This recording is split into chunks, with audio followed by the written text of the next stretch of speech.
భారతదేశం 2024లో జీవ వైవిధ్యానికి ఆలవాలమైన 18,200 హెక్టార్ల ప్రాథమిక అడవులను అంటే సహజ సిద్ధంగా విత్తన వ్యాప్తి ద్వారా పెరిగినవి కోల్పోయిందని global forest watch university of మేరీల్యాండ్లో అందించిన నివేదిక వెల్లడించింది.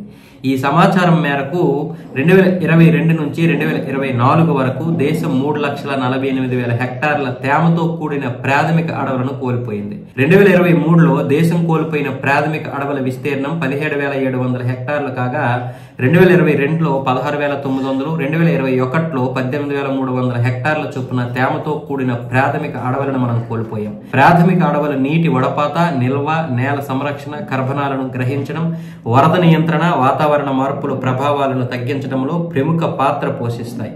దేశంలో 2001 నుంచి 2024 మధ్య అస్సాం అత్యధికంగా 3,40,000 హెక్టార్ల చెట్లను కోల్పోయింది.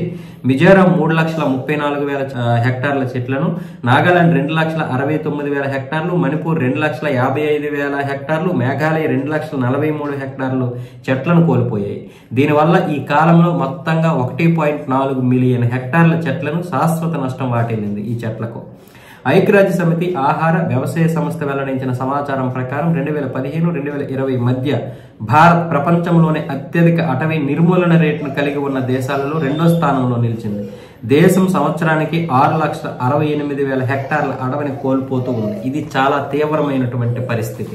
దీన్ని మనం పెద్దగా పట్టించుకోవాలి. ప్రతి ఒక్కరి బాధ్యతగా చెట్లు ఖచ్చితంగా నాటాలి. కొంతమంది మనం చెట్లు నరికేస్తుంటే నాటడానికి మనకు నొప్పి, మనమే నరికేస్తాం, కానీ ఒక్క చెట్టు కూడా నాటడం లేదు.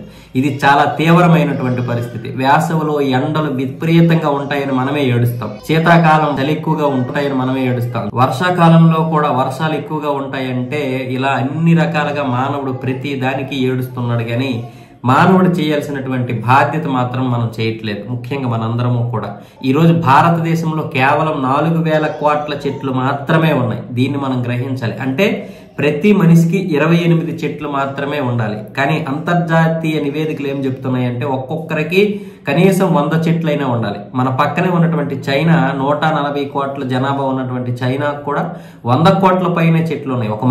ఒక మనిషికి చెప్పిన 100 కోట్ల పైనే చెట్లు ఉన్నాయి. అంటే మనకి 28 అంటే ఎంత శాతం తక్కువ? దాదాపు 67% మనకి తక్కువ. మనం ప్రతి ఒక్కరం కూడా ఇది బాధ్యతగా చూడాలి. ప్రభుత్వాలు, ప్రజలు సంయుక్తంగా దీన్ని నిర్వహించాలి.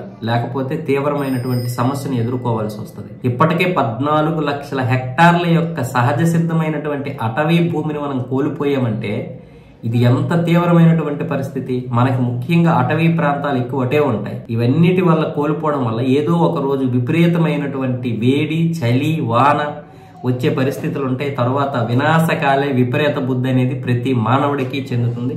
మనందరము ఇందులో బాధ్యతలుగా ఉన్నాం. ప్రతి ఒక్కరూ హక్కుల గురించి మాట్లాడతారు కానీ బాధ్యతల గురించి మాత్రం ఎవరూ మనం పట్టించుకోవడం లేదు. ఇది చాలా దారుణమైనటువంటి పరిస్థితి. మనల్ని మనమే నాశనం చేసుకుంటున్నాం.